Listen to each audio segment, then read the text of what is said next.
This video is brought to you by PlayTracker, the app that tracks your cross-platform game library, achievements, stats, friend activity, and more. PlayTracker works by connecting to a wide variety of gaming platforms: Steam, Xbox, PlayStation, GOG, EA Origin, and, as of the latest update, Nintendo, Epic, Retro Achievements, Ubisoft, Battle.net, and Riot. It then combines all of your profile data in one place so you can acquire XP, level up, and unlock rewards no matter where you play. Have you ever been watching one of Second Wind's streams and found yourself thinking, hey, I bet I've logged in more hours of Super Smash Bros. Than KC, earned more achievements in Souls games than Jack, and tried more games than Yahtzee has tried on Yahtzee Tries? If so, you're a sick, twisted individual. And we want you to join our guild on PlayTracker. Put that gaming prowess to use and unlock Second Wind-themed profile cosmetics. Keep up with our latest videos on your social feed and earn your spot on a leaderboard of our top fans, which I like to look at every morning to keep myself humble. Unite your gaming multiverse with PlayTracker and join the official Second Wind Guild today.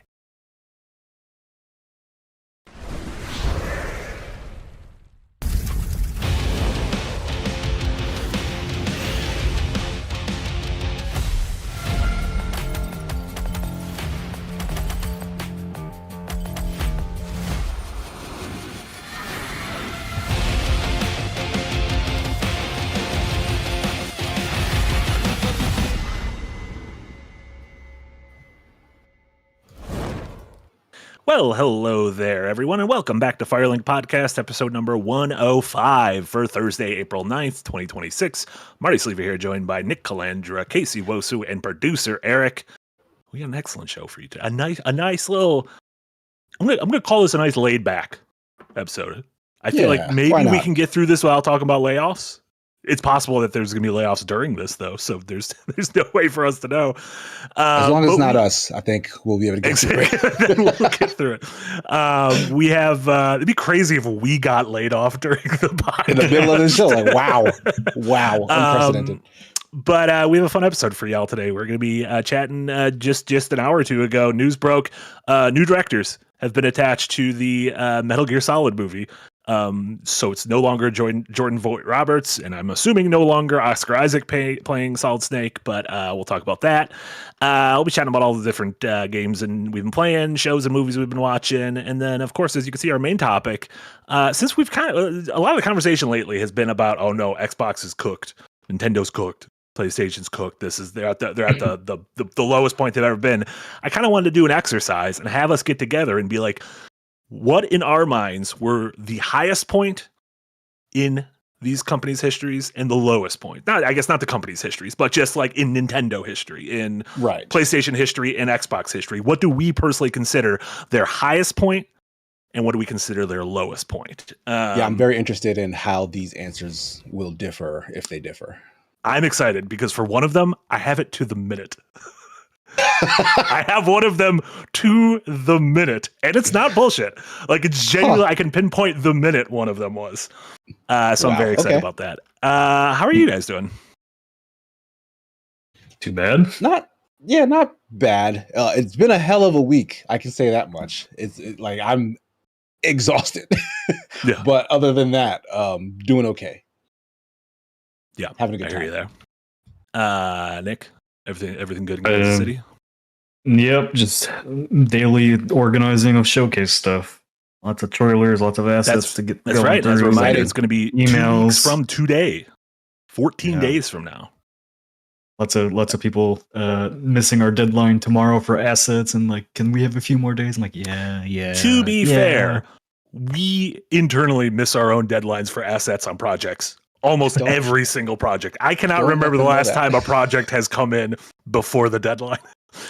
And I'm not pointing fingers. All of us have been like, blurbs are due by end of day Thursday, and all of us are like, well, what about Saturday morning? Yeah, can we fudge this a little? Well, you know what? We're not going to start the edit until Monday, so it really doesn't matter. It's totally fine. But Yahtzee and I are pretty on point every week. I would say Yahtzee is. With what? Yeah. Excuse me. Yahtzee's on point every week. I get my script in every Wednesday evening. Yahtzee's on Like, point. Eric is on this call with us. Yeah. Nick, I wasn't throwing you under the bus. All of us have done this. Listen, that's just jobs, baby. If it's not life or death, if we're not Dr. Robbie trying to stitch someone back together, it's fine if you're a little bit late. Yeah. We ain't Dr. Robbie. You need that heart transplant. Might be here tomorrow. Might not be. We'll see. Yeah. Wait a minute, Eric. Eric said, "Wow, Casey." I just want to make sure he knows. Casey wasn't saying Eric is the one who's late. Oh yeah, what? No. Casey was saying Eric I was knows. saying Eric can verify. Yeah. We're not saying you, Eric. Eric, you're doing great, baby. I went from I'm not gonna have time for a script yesterday to I got a script in. Very proud of you. Yeah, me Very too. How'd your next flesh blurbs go last time? Ooh, that was actually a shot in the dark. I don't remember if you turned them in or not.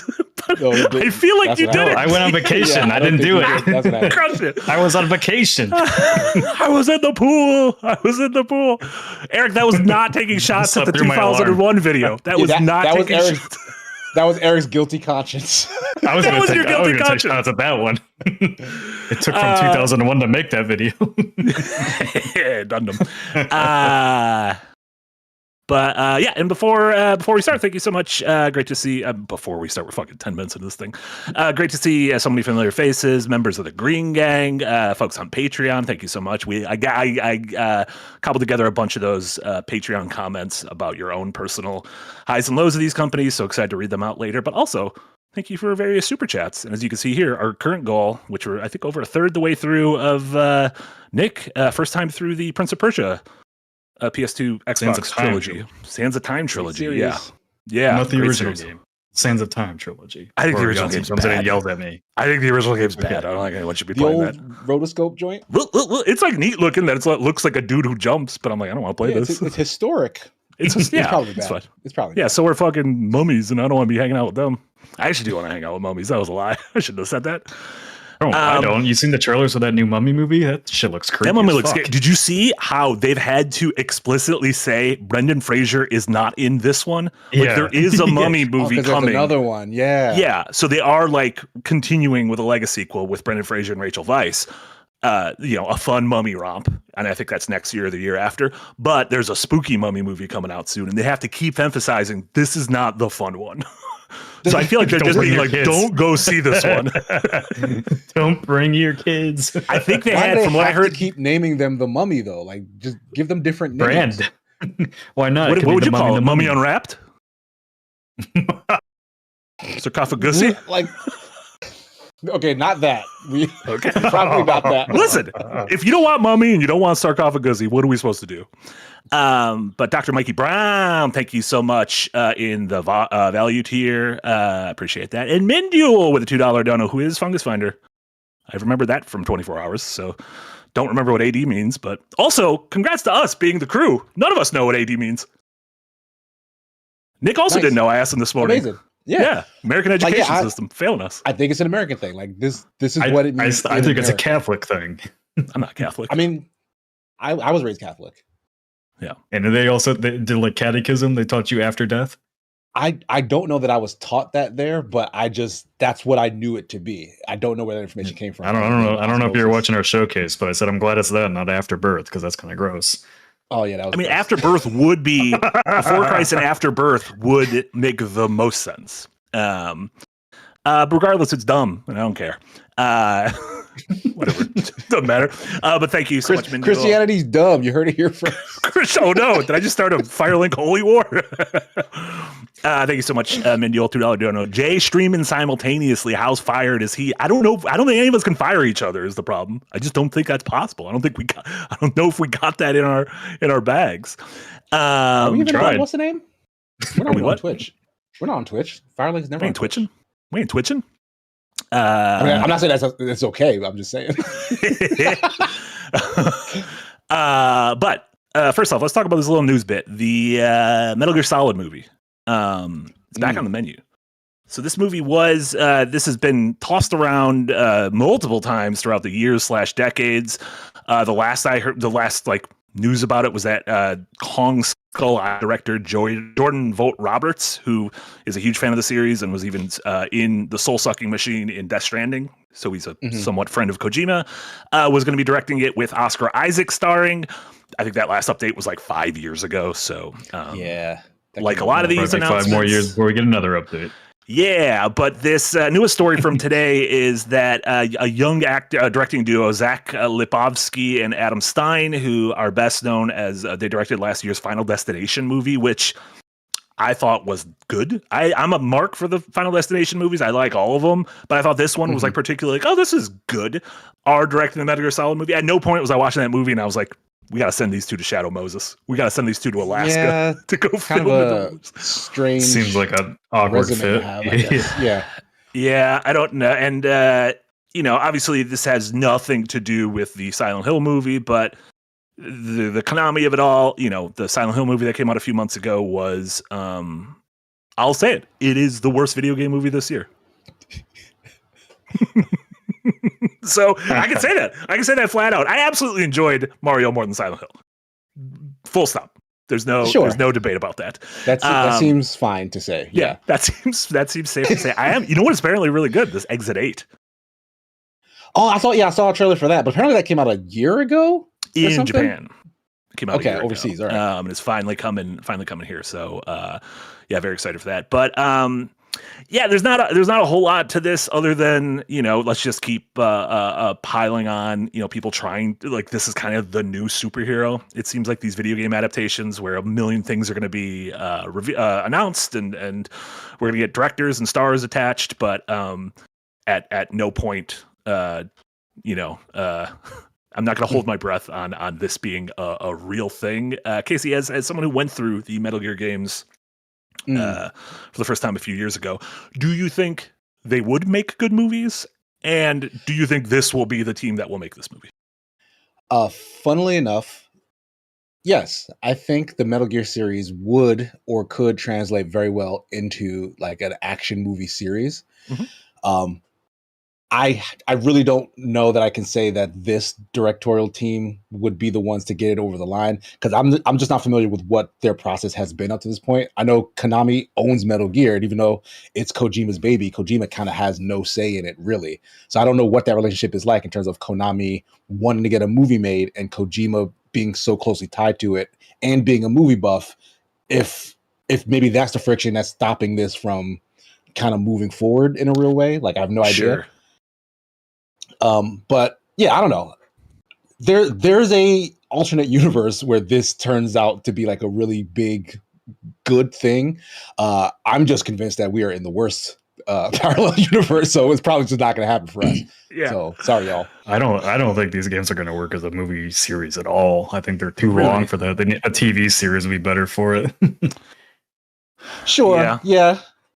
It's just too much material to cover in 2 hours. Well, that's the thing. A lot of this material should be cut. Like, just ignore a lot of what's in it. I mean, like, I don't know. Real hack job. Metal Gear Solid 1, 2, and 3 feel like things that could be done in 2 hours a piece. Not 2 hours. Like, combined, it would just be flashbacks or something, right? Like, well, it would just be a prequel, right? Like, it would just be slap a sepia filter on it and be like, this one takes place in the 60s. Go nuts. When you get to like 4 and 5, those become a little more sprawly. But I guess we don't even know. I don't think I would make 3 into its own thing. Like, if anything, like if you want to do a prequel, like do Phantom Pain. Make that the origin story. And then you can just refer to events in 3 and like any other one that's telling you like Snake's story.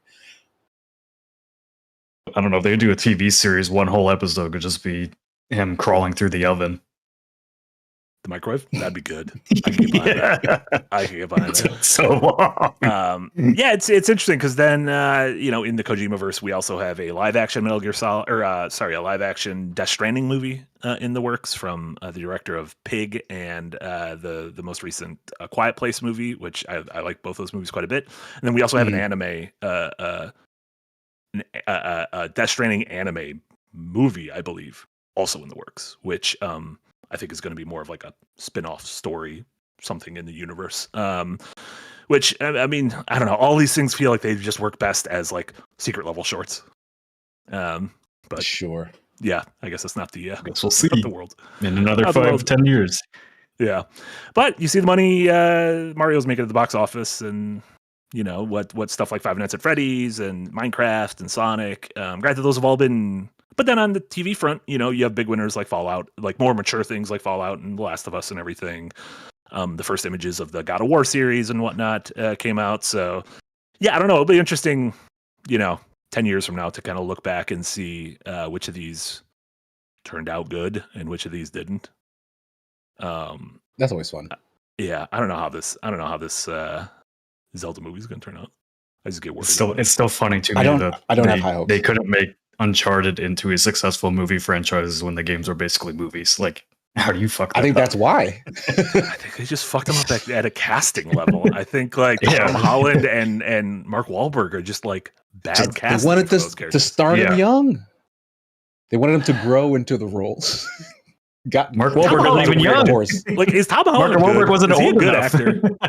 I think Tom Holland's a great actor. I don't think he's being allowed to shine. Yeah, he's being overshadowed by the IP he's attached to. Sure. If you were a great actor, wouldn't you be able to escape that shadow? I don't actually know that. I mean, I don't. Well, Maybe the I Odyssey. remember Darren's. Wait, Odyssey? Is he in Odyssey? Yeah, he's in the Odyssey. He's the second lead after Matt Damon. Oh, yeah. well, there you go. He's Odysseus' son. Odysseus. Everybody's in the Odyssey. Every actor you can think of is in the Odyssey. Yeah. Sorry, what were you saying, Casey? I was going to say Darren wrote an excellent essay about how Hollywood does not know what to do with Idris Elba forever ago. So that tells you right there. Like, you can have a phenomenal talent and then just a so-so sort of leading man career. Yeah, that's a good call. God, he's so good, but he deserves better. Darren's so good. The Dark Tower. God, Christ. So yeah, we'll give you more updates on the Metal Gear Solid movie and any other video game movie and TV news as they drip out. But let's get to that main topic because this feels like this could be a big sprawly one. Like we mentioned, just the table setting of the fact that there's been a lot of scuttlebutt over Xbox leadership change and Sony raising the prices of all their consoles and people being like, where the fuck are my Switch 2 games? People kind of seemingly crying that the house is on fire and that this is the lowest point in video game history. And I kind of wanted to take like zoom out and be like, is it really? Like maybe the industry, like the capital I industry, like, and the layoffs and the expansion during COVID and the contraction now, you can make an argument that this has been the most volatile and unhealthy stretch of the industry. But if you look at these individual companies, and especially, Nintendo and PlayStation and Xbox, it does seem short-sighted for me to for someone to say that this is the lowest or anything for any of these. So let's go through these. Who do you want to? Do you want to start with? Do we want to go one company, two company, three company, or do we want to go? Here are the highs of the companies, and here are the lows. I think we could just keep it an open discussion because I think they're all connected in some way. Okay. Do you have any down to the minute, Nick? My hot take on this is the best time for the industry and also the worst time. Okay. Well, like right for now, these companies or for the industry? Well, I guess. Oh yeah, true. Well, you talked a little bit about the industry, but I guess if we're talking about the companies in general, yeah. But no. Before we dig into the companies, what do you mean the best time and the worst time for the industry? it feels like every single week there's a new game coming out that just breaks numbers.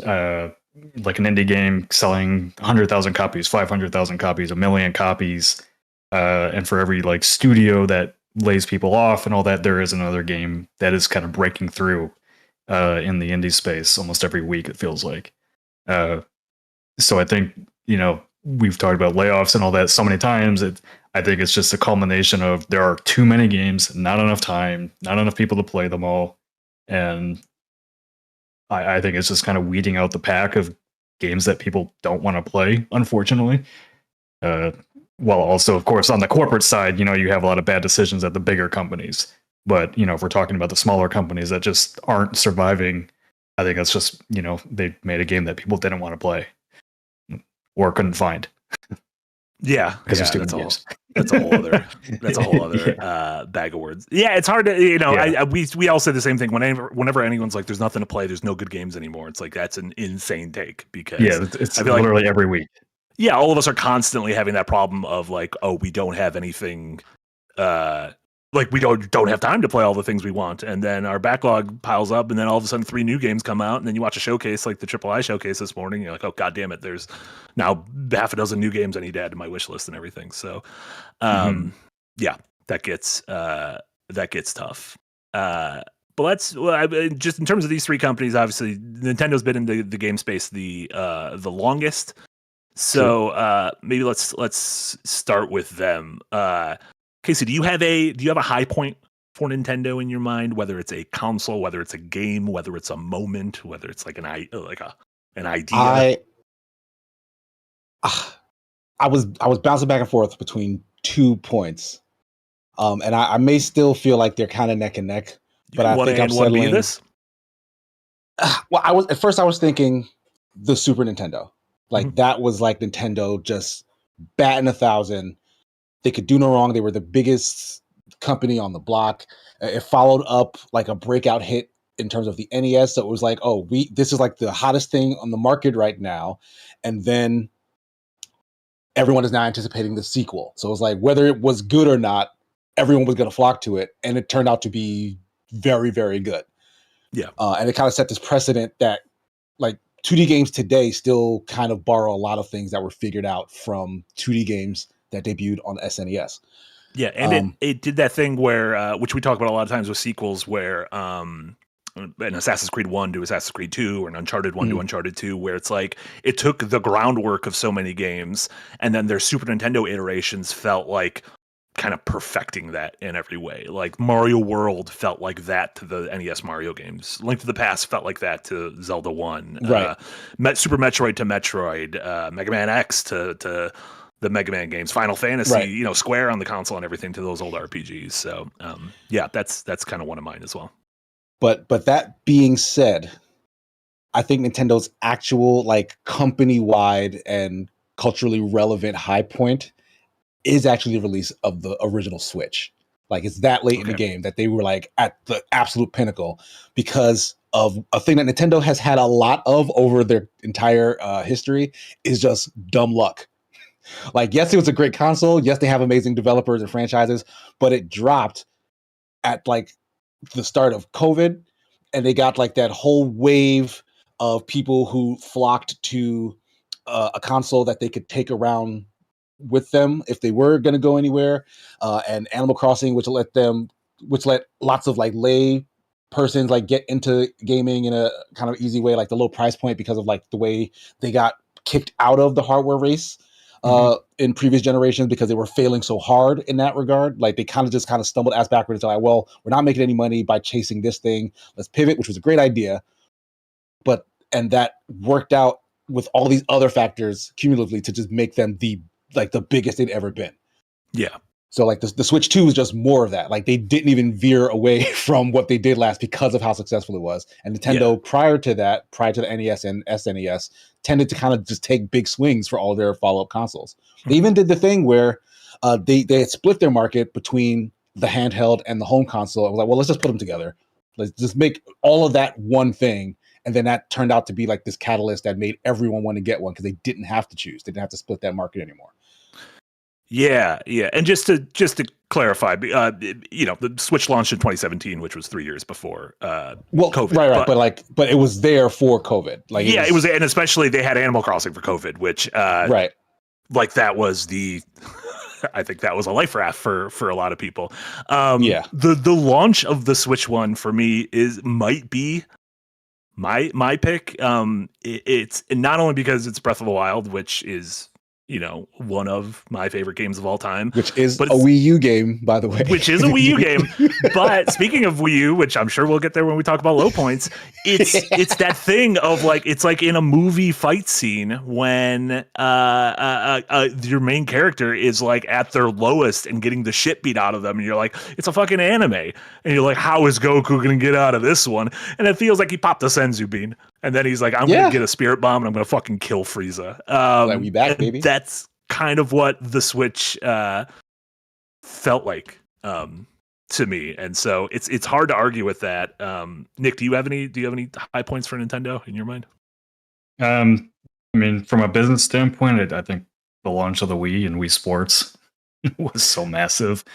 That was the third on my list. Yeah, it's hard to argue against that. And that's what really broke it into the family console, really. Yeah. And it just felt like everyone, like that was one of those things where it came out when I was in college and fucking everybody had one. Yeah, like kind of insane. Like my only reason for kind of not pushing the Wii launch more is that, sure, the launch was successful, but like it petered out pretty hard on the tail end, like all the shovelware stuff, and then all the, like, I feel like there was a lot of buyer's remorse. Like, that was the first console I ever sold back, the first Nintendo console I ever sold back to a GameStop, because that's how little I used it after buying it. I think like the Wii, like as like a casual family friendly machine is where it was a high point for the company, but maybe not so much on like the gamer side. Just because I don't remember, like, the games that come to mind for me were like Red Steel of all games. I mean, everybody's favorite. Well, that was Wii U. That's right. I mean, the launch of the Wii was Red Steel. It was Wii Sports, and it was Twilight Princess, which also, like Breath of the Wild, came out on the previous generation, which a lot of people played it on GameCube, including myself. My heart says either Breath of the Wild or pick any date in the Super Nintendo. My brain does say the launch of the Wii. Like, just from me observing the world, it does feel like that was like, oh, holy shit. And again, like rubber banding from the GameCube, which I love, but also was kind of, it didn't have kind of the definitely didn't have the juice of the PS2, but yeah. That's actually where I put my low point for Nintendo. Yes, let's hear that. GameCube. Yeah. Okay. Wow. Okay. Look, as I love the GameCube, but you guys know this about me, my history as a Nintendo fanboy. Like, I was big on Nintendo. I love the GameCube, loved every game that I had for it. But as a person who loved video games at large, I just, Nintendo was my favorite. It was really hard if the GameCube was your only console, because like that thing they didn't play nice with anyone else. Yeah. Like you had no games coming out for that thing. You would have games promised for it that just wouldn't arrive. And then like the versions you would get would oftentimes just be worse versions compared to like if they were split across like other platforms. So like that was when I was forced to go multi-platform in that generation, because like there just wasn't anything coming out for the GameCube. Like it felt so limiting as a gamer to just have that be your console. Nick, what do you think? I mean, GameCube has a special place in my heart because I had a PS2 at the time, and then I wanted a GameCube, and parents were like, "No, you're not getting one." And then my mom entered me into a raffle at school, and I just happened to win it, and I was like, "Oh, okay, wow, I guess I have a GameCube now." Yeah. So, I mean, I have really fond memories of Super Smash Bros. Melee on that, like all the time with friends. Star Fox He's not a Smash fan is the problem. Because it's hard for him to understand how big Smash is. Notorious Smash hater. Yeah. Specifically Melee. Melee, Yeah. he hates that game. Yeah, It's like the only game I was left playing. I don't know. Like, the GameCube, like, just for me is like that like, I don't know, happy memory nostalgia console. Sure, yeah. And it did feel like while with that, that was the post GTA 3 era, while Xbox and PlayStation were kind of leaning more towards, well, people want gritty, so we gotta give them gritty, and not gritty like the mascot gritty, as in a couple of T's, which gritty. The mascot might also be with T's and not D's. I call him gritty. No, I think with D's. Yeah, I think the Gritty? mascot is spelled with D's. Yeah. Okay, yeah, double D's on that mascot, if you know what I'm saying. Why did I sexualize gritty? No one will ever know. No one will ever. No, for me, What's it has in your to be closet, Marty? For me, it has to be. It's my gritty cosplay that I use when I go to my weirdest orgies. No, it has to be the Wii U for me. That is a console that they tried to do the 360 thing of let's beat them by a year, and that worked for the 360. Fell on their face.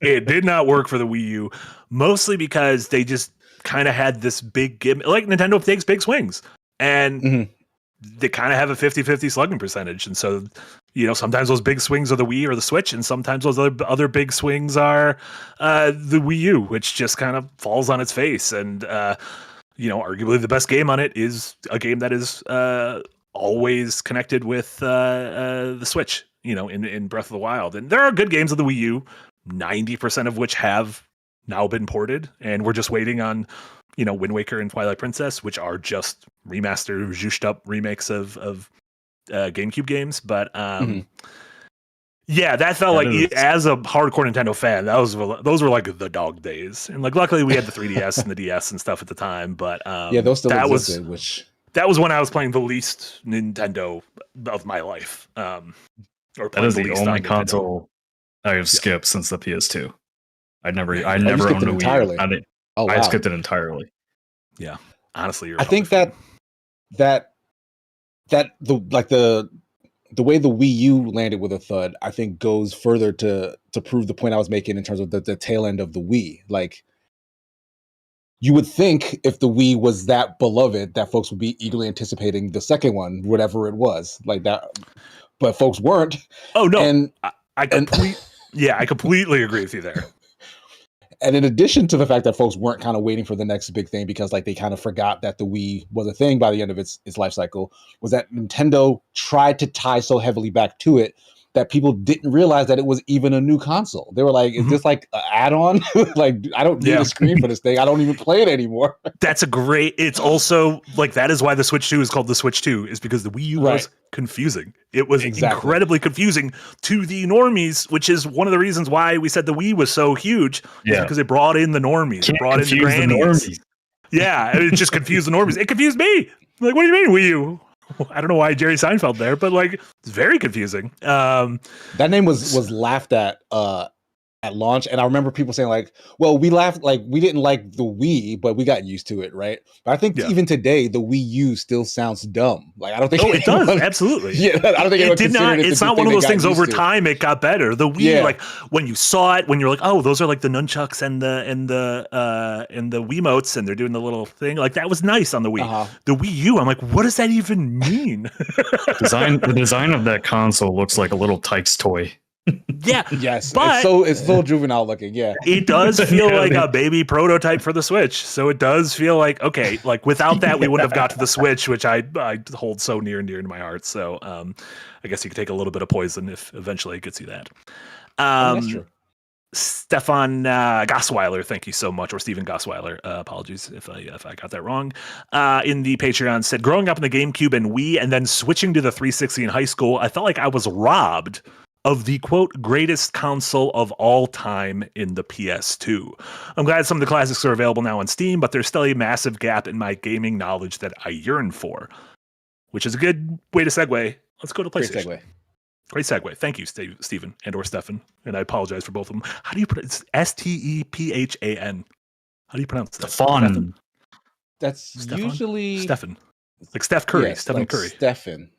But I have heard people spelled like that still go by Steven, like with a V sound. So I'm just gonna call him. I'm gonna call you Big Gossweiler. Let's start referring to people by their last name. Big Goss. Big Gus. Let's go over to PlayStation. Let's start with highs. And I will tell you, this is the one I have to the minute. Easy pick. Okay, all right. It is 8 p.m. Pacific time on June 15th, 2015. This is the moment that PlayStation wrapped their E3 conference that year, which included 3 things people thought would literally never happen. The quality of those things don't matter. It showed The Last Guardian came back, Shenmue 3 was revealed, and the Final Fantasy VII remake was revealed. And that I've never seen. I was at IGN at the time. We were in our giant studio. I have never seen a reaction for those 3, and afterwards people being like, "Oh, this generation's done. Like this generation's over. Like it was 2 years into the generation, a year and a half into the generation, and everyone's like, "Oh, this is done. PlayStation has won." Like it was the most. Again, Shenmue 3 did not deliver. It took almost a decade it took half a decade for Final Fantasy VII to come out. Last Guardian was a little bit wonky. But that moment to me, that was for me as a PlayStation fan since the PS1, that was probably the highest moment I've ever felt for PlayStation of like, oh, you guys get this. And when I think of missing E3, that is what I miss. Like a conference like that. So that for me is my PlayStation high point. Casey, what about you? I like that. Yeah, mine is a lot more practical. Like Marty went like for emotional resonance, but like mine is essentially like just the behemoth of a success that the PlayStation 2's console life was, because it solidified Sony as a player. Like before it was, Nintendo and Sega going back and forth. Sony burst on the scene by happenstance, like a deal fell through between them and Nintendo, like is that famous story. And Nintendo kind of left them in the wind, and almost out of spite, Sony was like, well, we're going to keep going along with this thing that they left us with, turned it into a console. And it was okay. The PlayStation 1, launched. It had some hits that folks really liked. Personally, it was kind of middling, but the PlayStation 2 refined all of that. It got genuine blockbuster franchises that were tied specifically to Sony's brand in a way that the ones previously, like they were tied to Sony's brand, but they weren't like massive hits. Except for maybe Tomb Raider. Tomb Raider might have been like a massive hit on the first one, right? Perhaps. But the PS2 just had a billion of them. Like Metal Gear launched on that. Launched on PS1. Metal Gear was on PS1. You're right. Metal Gear Solid 1 was PS1. Yeah. Metal Gear Solid 1. You're right. Mm-hmm. Wait, was that also Final Fantasy 7 and all that jazz? Was that PS1? 7, 8, 9 were PS1. PS2 had the. Am I thinking of PS1? No, PS2 had the 2001, which Eric definitely delivered on time. That video, but that was the first full year of PlayStation 2 gave us Silent Hill 2, Tony Hawk's Pro Skater 3, GTA 3, Final Fantasy 10, Jak and Daxter, Metal Gear Solid 2, Eco, Jak and Daxter. I said that twice because I love them. I love those little players so much. That was in 2001. That was a little bit later. Yeah. Okay. So when PS1 put its foothold in the market, like Nintendo was still on top. Like Nintendo was still considered like the winner between the two of them, in my mind at least. Like that's probably debatable, as history puts it. Sure. But I don't think anyone can debate that during the PS2 era, Sony was the winner. Like everyone wanted to develop for that console, and everyone did develop for that console. Yeah. And it sold like for like a million years after it was out of like vogue or whatever. So Sony's been chasing that ever since with how they've done kind of all their consoles and their franchises afterwards. So to me, I think that's kind of like their company high point and like the main crux of like their legacy is like, oh, remember the good old days? Like they're thinking of PS2. Yeah. Over at Sony. Before I jump over to you, Nick, just Fuzzy Freestyle over in the Patreon with a comment said, PS2 is not only the pinnacle of PlayStation consoles, but arguably the greatest console, period. Cheaper than a DVD player and backwards compatible with a massive library of its own. And it's hard to argue with results like that. That is the thing. It was also a DVD player. Right. Like it was my first That was DVD a big deal player. back then. That was a huge deal back then. That was like a massive deal back then. And again, anyone who's kind of younger, wasn't around then, understandably, this is probably some unk shit we're talking about, but like it was genuinely like a PS being able to like start a DVD collection there, and especially that was like around the time like Fight Club and The Matrix and like those kind of like movies I associate with DVD were coming out, and so yeah, fucking huge. Nick, what about you? What for you is Sony? And that's a tough one because like PS2 is like PS1 and PS2 are kind of like my gaming history, you know, Jack and Daxter, Ratchet and Clank, those kind of games. But I didn't really like until I got into games media in 2009 really. I didn't really like go outside of my comfort zone out of like, you know, action adventure platformer games, all that kind of stuff growing up. So the moment that comes to mind for the high point for me that would like go on to define PlayStation going forward is the Uncharted 2 reveal at E3 2009. Ooh. Like that was like the step forward that everybody was waiting for visually from games. Like I remember that nobody could believe that trailer was real. Like that gameplay reveal was real. And like Uncharted 2 went on to define basically every game for PlayStation going forward. If that's kind of true. High fidelity action adventure cinematic, you know, it's a movie you can play, right? Like that's what everyone was saying about Uncharted. Yeah. You know, that's for better or worse where we're at now with PlayStation, which would lead me into my low point of PlayStation, which I do think is the PS5, honestly. That I have a little bit of a hot take there, but like there has not been a single game for the PS5 that I'm glad I bought this console specifically for this game. I don't think there's been one yet. Yeah.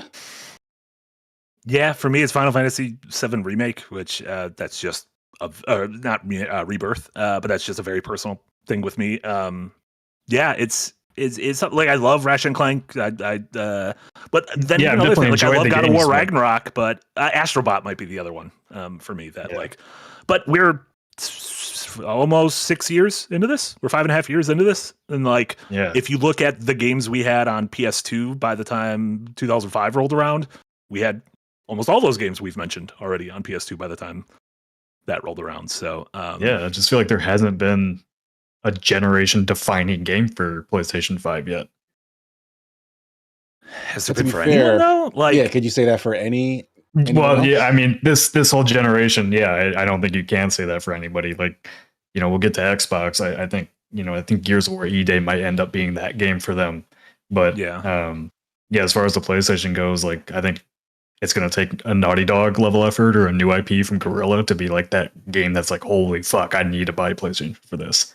Well, and the games that I feel like the biggest games of the last 5 or 6 years, a lot of them have been multi-platform, right? Have been Baldur's Gate 3, have been Elden Ring.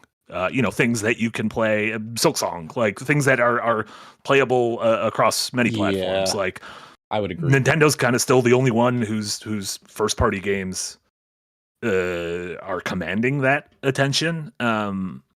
And maybe it's just because they kept rolling along, whereas Sony, but even they, I feel like they're doing that. Yeah, Switch 2's been really quiet for the most part. Yeah, it's hard to Switch 2's still. It's granted it's only been I guess almost a year. It's almost a year, but it is still that when people ask me should I buy a Switch 2, I do kind of give them an like right, yeah.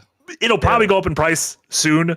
And so if you plan on buying one at some point and you have the money, yes, you should buy it because I have full faith the library will get there. But, Donkey Kong, Pokopia, and a bunch of indies that you can play in other places it's tough if someone to tell someone to shell out, $500 on that. Also, Eric said arguably the meanest thing I've ever heard, which was that the PS5 is just the PS4U. Might be one of the meanest things I've ever heard in my life. Going back to the PS3 though, like I know a lot of people kind of view that console is rough, like going throughout, but I mean, like that gave us Infamous 2, it gave us Resistance. Like I feel like Sony was just continuing like bumping out really high. It took a while to get there. Let's be honest, but I think when they really hit their stride, they really hit their stride. Yeah, I in retrospect love the PS3, and part of it might be because like it is a weird island that a lot of things are locked on. And it's even hard to emulate a lot of the things, and backwards compatibility. If they can bring fucking Metal Gear Solid 4 to PC, we can bring Infamous and Resistance to PC. Sony, listen. If that's the platform you're going to run on, I'll vote for you. That's fine. Honestly, I'll vote for you over anyone at this point. You mentioned the PS3 though. I think the price reveal of the PS3 at E3 2006 might be the low point in my mind. Yeah, I'm in agreement. Oh yeah, $599, giant enemy crab, just a complete, like, that is when we talk about the hubris certain companies have. Oh my God, yes, riding off a high. That is, I don't think anyone has ever had, the high of the PS2 into the PS3. Microsoft obviously had the 360 into Xbox One and everything. We had the Wii, or Nintendo had the Wii into the Wii U, but yeah, that one for me personally takes the cake as a real low point. I would say either that launch or PS3 or PS Move. I mean, we mentioned the success of the Wii might have also simultaneously given the low points of some of the other platforms. Yeah. Because it itself was a low point. Like, yeah. 3D and motion controls. Oh my God. Some of those E3s, I was rewatching them last year. Some of those E3s are some of them 3D. Brutal. Oh, between Connect and Move, the amount of time they devote to them, like, truly brutal. And when they all tried to do their, like, we're gonna get into the casual audience, and you're like, this child is like yelling at a dog on the television, the dog's not responding to it. This is just very awkward. Like, why is any of this on screen at this point? Some of the worst games that the competitor consoles released were because of them trying to emulate Nintendo. And Nintendo had a lot of garbage in the tail end of the thing too. So, like, they had very terrible games as well. So they just spread that garbage throughout the industry. Like, it was like a virus. Yeah. No, it is, and it's the perfect Nick, during that indie showcase today we saw a lot of games that, I'm gonna call them friend slot just because whatever, that's the easiest way to just the developers like the word. So developers like the word, that's fine. We're seeing a ton of those games, and granted, those can get turned around relatively quickly compared to when because peak was a year ago, literally just over a year ago, I think April 1st last year. And so seeing all these now, you're getting that feeling of like, oh, everyone is chasing that trend. But which of or some of these games aren't even gonna, by the time they get there, we talk about that with battle royales and everything. By the time some of these games get there, these live service games that are in development for 7 years, these hero shooters, and then they get there and it's like arriving to a party the night after the party and being like, where is everyone? And you're like, well, the party was last night. Like, why are you here now? But you're also like, I don't know if you like friend slip, you're paying $5 for a game that you're going to get probably 20, 30 hours of enjoyment out of compared to $100 accessory for a Move. 100%. I'm not saying it's like a vibrator. And those things, they all did look like vibrators, for being honest. A couple super chats in Sony's wheelhouse. Quincy Martin, thank you so much, Quincy, says the low point in PlayStation is that they still haven't released the Bloodborne remaster. Jesus Christ. Didn't something come out recently about like the reason why? Like, it is Miyazaki's fault. Not fault, but it is not his. We can't blame him. Like, he could do whatever he wants with this thing, but I think if he gave it the thumbs up, it would happen. I thought Sony owned it, or is that the issue, that it's like a weird cross section of rights holding? I'm not blaming FromSoft's Miyazaki. I'm blaming Studio Ghibli's Hayao Miyazaki. He's like, the ladies in the game don't have big enough heads. Where's my witch? I need more storks in this. More ugly ass storks. I don't know. There's a lot of he said, she said with that. And so I have no idea what's going on there. But Matt Tester, also in the Patreon, thank you so much, Matt, said, not sure if you intend to mention portables like the PSP, but that little box of tricks was perfectly timed for me. It was handheld music when I had no other MP3 player, and it was right around the time when Google Video emerged and allowed MP4 downloads. Some clever titles existed like Loco Roco, and the ability to port PS1 games to the PSP was great for me to get my Spyro fix on the move. UMD Video was very much a for least the lack of AV output to maximize its potential was. Yeah, I don't want to do this whole thing without giving some flowers to the PSP and especially for me the Vita, which I went live. It's kind of a double-edged sword because those things were great, but Sony did a dog shit job of supporting them, and as Sony does, has kind of just abandoned them, and they just left them to the wayside. And that's a kind of an annoying wrinkle to Sony. But it will be interesting to see if, with the kind of reemergence of handheld gaming, it's going to be interesting to see if they take one more stab at it, or if everything's going to be kind of a, no, don't you worry, they're going to announce a PSVR 3. It's coming. No, is that a low point? It's going to get 4 games. There's no way that's true. Trying to make VR happen. It was shocking that 2 happened. So, wow. Yeah, I agree. Any other PlayStation thoughts before we move on to our third and final victim? No, I'm largely in agreement that Yeah. PS3 and their hubris was kind of where they fudged up. Yeah. So not really much to add on there. Yeah. And finally, we have Xbox, which is kind of the most pressing of the companies in regards to this topic because of the leadership change the other month. So start with highs. What's Nick? You're a big Xbox boy. In your mind, what is the Xbox high?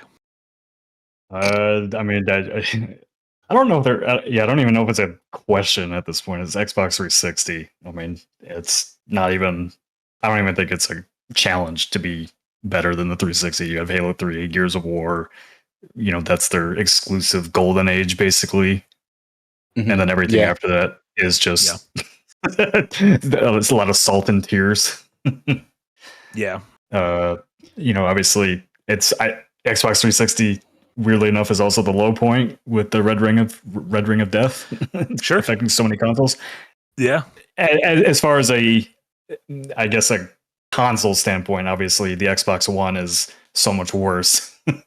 Like in terms of reliability, or like the software just output? The library. Yeah, the software output. I mean, they didn't do shit during the Xbox One. I mean, it was just got Recore. Crackdown. Yeah. Crackdown 3. Remember Crackdown 3? Did that come out ever? That came out. It came out. It was not a good game. I bet it was a game. It's definitely a game.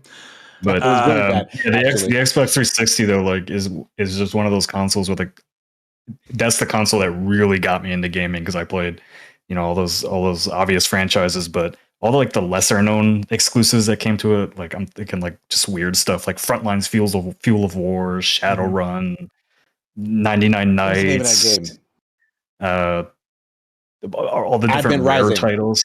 Advent Rising, Lost Odyssey, Blue Dragon. Like, there was so much unique and weird stuff on the 360 that I feel like we don't get ever anymore. It kind of had everything. It had those first party games. It had those franchises like Halo at its zenith, Gears at its zenith. It had it cornered the online market. That's the other thing, is it, to me, there's so many third-party games of that generation that I associate with Xbox. To me, Mass Effect was an Xbox game.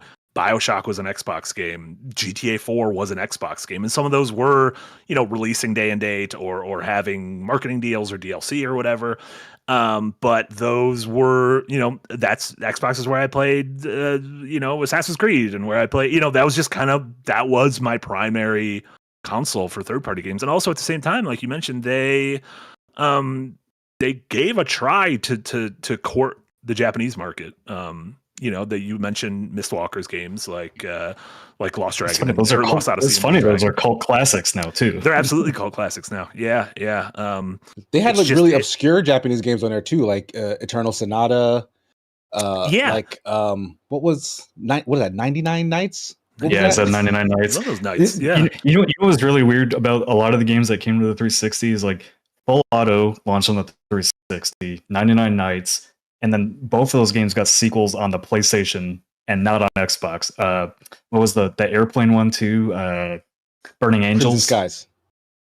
Oh no, Burning Sky. That was regular Xbox.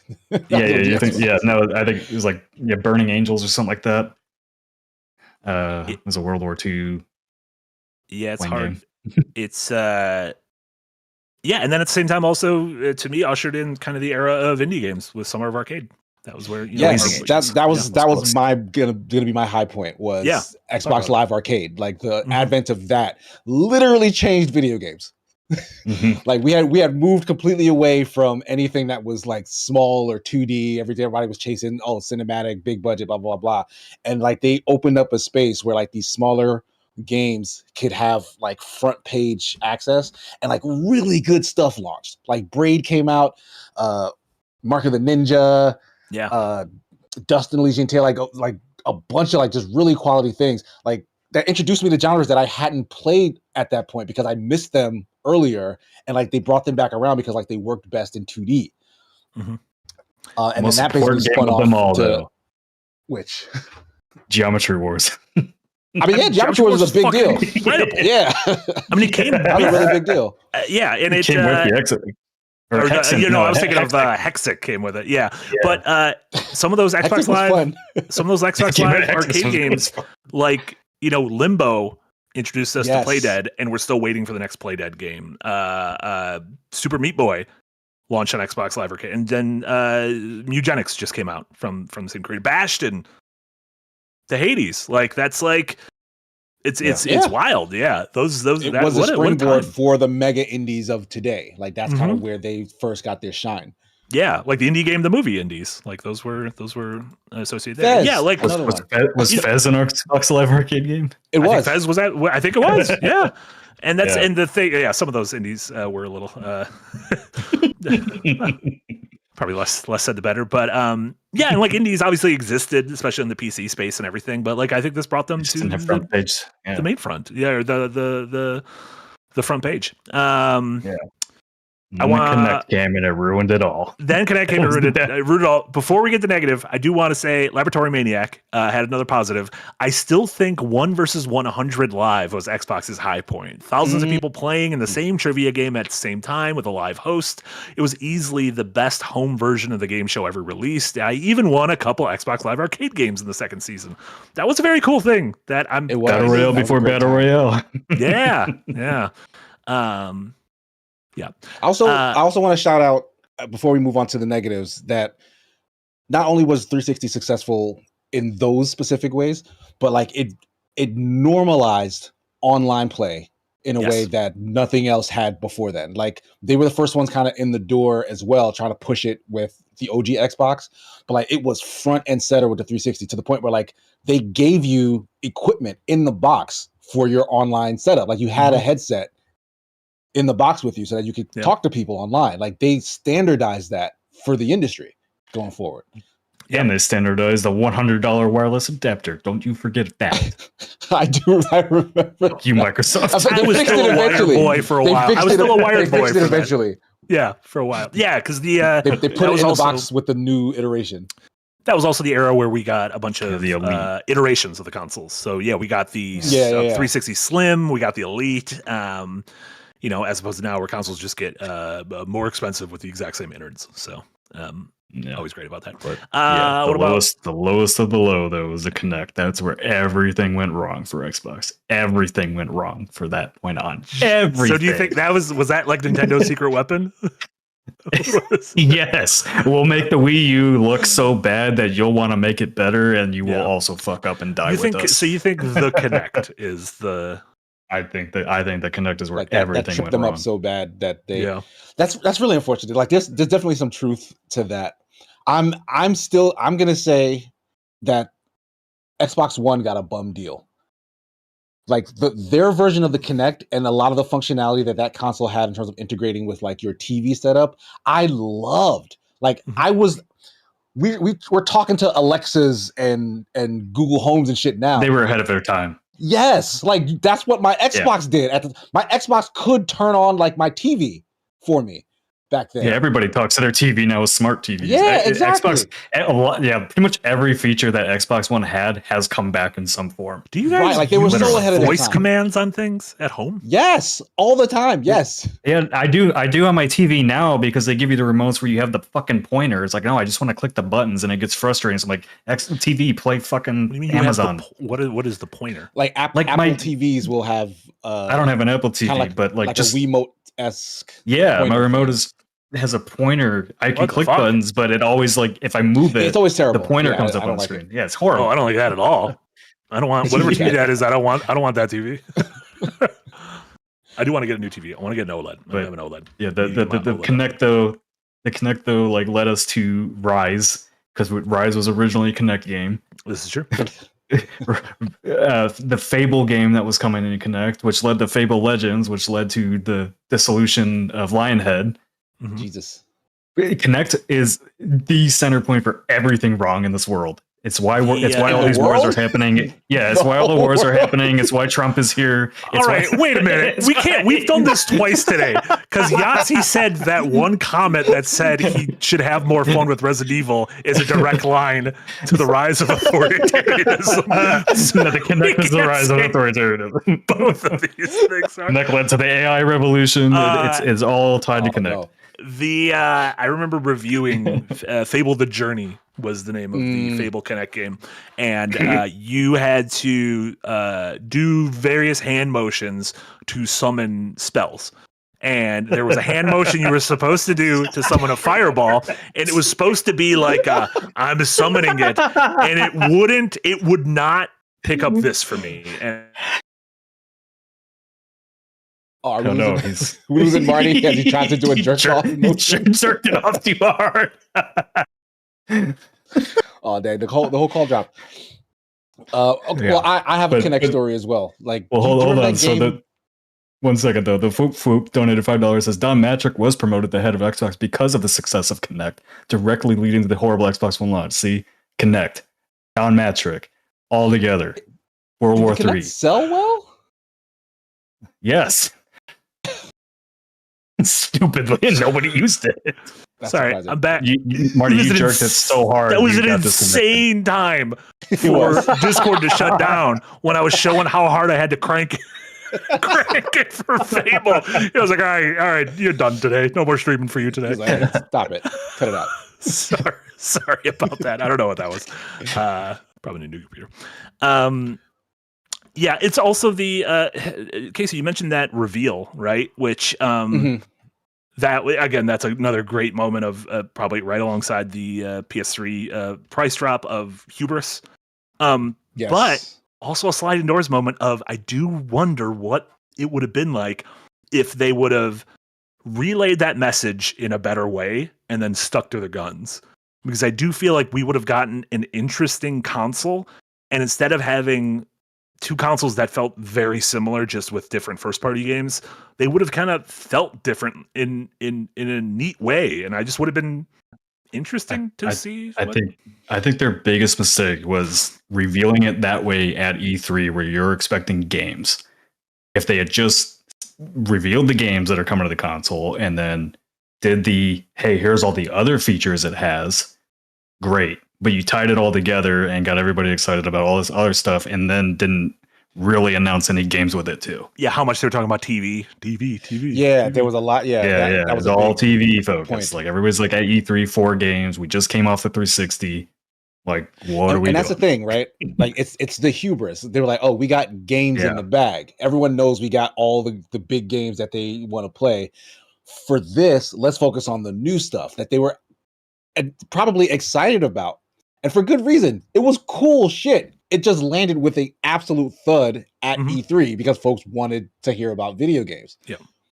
But like the way I used that Xbox, it like at the time I was still paying for cable. So it very much was this console allows me to consume TV and switch seamlessly between my games in a way like I miss to this day the way the Xbox One allowed me to like put the TV in like a picture in picture. Like pin And, it like, almost, yeah. Yeah, like you could pin it in the corner and then like play your game in the side. Like that was fucking awesome. Yeah.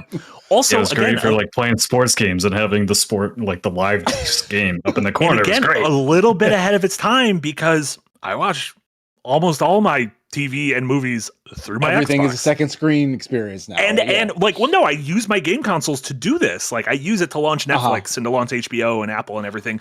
And at the same time, we are a society. I don't want to say we. At least I am constantly second screening, like to a detriment. And I just feel like they they predicted the future correctly. They just did not deliver that prediction. They were an oracle without the bedside manner that was needed at that moment in time. So, and I don't know what it is they could have done differently, honestly, because I think the fact that they were first was the problem.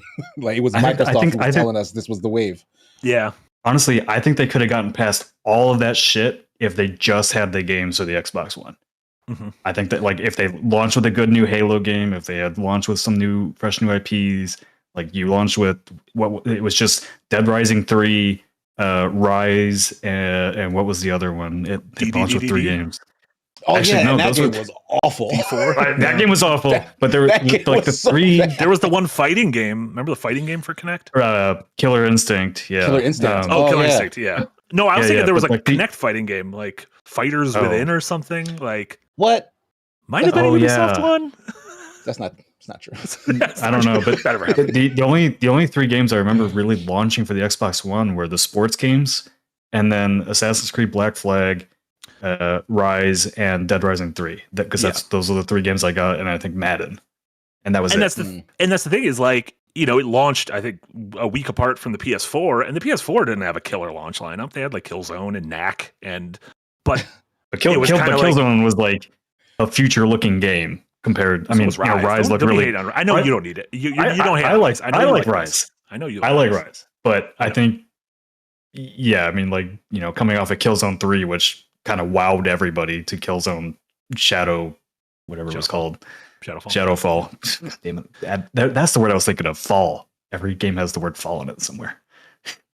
Oh yeah. Wowed people. Killzone 2 and 3 did, absolutely. Well, I don't think there was ever a time where Killzone. Oh, you mean like its initial reveal? Wow. Yeah, that initial reveal. Killzone 2 is like one of the highest rated games on the PS3. For Killzone Shadowfall, when I went to play it at E3, my Sony PR representative was from it was like Sony Italy, and they spoke English and everything, and would walk me through the demo. And they kept calling it Killzone, like a calzone. For the rest of my life since then, whenever anyone says Killzone, I can't even say it. Killzone, I always in my head think of Killzone. Killzone. With like a little Italian spice at the end of it. That's hilarious. Sir George Lucas mentioned The Order 1886. That wasn't a launch title, though. That was the only other. Next year. Yeah, the only other launch title was Infamous Second Son, I think. And that wasn't a launch title. Infamous Second, the following. It wasn't? So it's just Knack and Killzone. It's just Knack and Killzone, yeah. And Resogun, Housemarque's own Resogun. Saros coming soon to a PS something near you. Both launches were rough. But that wasn't what people were looking for in a super expensive, brand new state of the art console, right? So it probably got. No. That's the thing about that launch is Black Flag was far and away the best next gen game at launch, and it was a cross gen game, so you could have still played it on previous consoles, and it was on both consoles. So, you know, nothing against I fucking love Black Flag, and if that remake's real, I'll play the hell out of it, even though I've been working on a script of like, I think we're remaking the wrong games. It's the same thing with like the God of War trilogy, where it's like, I'm gonna play all these. I'm gonna play the Persona 4 remake, but I don't think we're remaking the right games. Like I think we're choosing the wrong games to remake. But that's neither here nor there. So we're all in agreement. Connect has led to the downfall of humanity. Yes, and and Jason Farrow, thank you so much, Jason, to cap off this section said, I'll never forget E3 2013. Xbox announces the Xbox One. It's expensive. Oh, and the other thing, you can't have used games. Remember, that was also the other thing, was the DRM. Like, you can't have used games. They have to retract that. And it had to be connected to the internet. All they had to do was wait for GameStop to literally kill itself. That was like a decade. And you had to be connected to the internet. Then the PS4 was announced, and the presentation that was definitely made in 1 hour the night before was a direct response to the Xbox One. PlayStation practically won that generation with that presentation alone, which, if you remember that was after Xbox saying, you can't share games. At the PlayStation conference, I believe it was Adam Boyes and Shuhei Yoshida showing how to share games on the PS4, and it was him taking a game and just gently passing it, and Shuhei taking it and bowing and thanking him. So that was exactly it. That felt like such a fucking mic drop to me. I feel like I'm gonna get attacked for making this comment, but I feel like Switch 2's current game share solution is very similar to what Xbox wanted to do. I don't understand it. And I don't dabble in it, so I don't need to understand it, but I don't get it. So my buddy lives in North Carolina, and we were sharing games on the Switch 1, and then we wanted to share games on Switch 2, but we could not. We had to be in the same room. So when I went to Europe, I brought my Switch with me just so we could game share. Yeah, you did. I remember. That's right. So Xbox, if you're listening, here's your chance to redo that commercial against Nintendo. They don't want to piss off Nintendo. Yes. Yeah, they'll release another 10 out of 10 exclusive just to spite them. Look what we have, games. Also, severely off topic, but another word that always triggers something in me when Nick said North Carolina was Petey Pablo going, North Carolina, go on it, Rays. Take your shirt off, put around your hair, like a helicopter. That's all I know about North Carolina. Michael Jordan played there. That's all I deserve. Charlotte or one of those cities seems cool. And that. Yeah. There you go. That was I like that. That was a fun segment. Let's go over some super chats and then the stuff we've been playing. Over in the Ko-Fi. Thank you so much. Anonymous supported us. This is back at the beginning of the show, so apologies. Some of these will be referring to earlier topics. Said for Metal Gear Solid, I think it would work best as movies. They just need to not be sanded down. I think they need a sincere art house director, someone who leans into the sanded down as in content wise, not length wise. They need to be more sincere and someone who leans into the PTSD anti-capitalist anime hard on its sleeve aesthetic. I do agree with that. It needs to be directed by someone who gets Metal Gear. Because it's very easy not to get Metal Gear. Metal Gear is extremely dumb, but it's like a very specific frequency of dumb.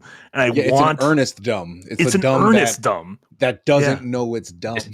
Yeah, which is kind of which is very anime. The dumb version of Jack Ryan. A little bit. It just needs to that tracks. Yeah, they need to lean into that. Thank you so much for the Ko-Fi. Captain President with a $10 dono. Thank you so much. Said forwarding a comment from Jamate. Hey Nick, I'm stealing D's goblin nuts in Final Fantasy VII. How do you feel about goblin nuts? How do you feel about goblin nuts? If I tell you, then my Discord's going to shut down. I can't do that. I'm more of a planners guy.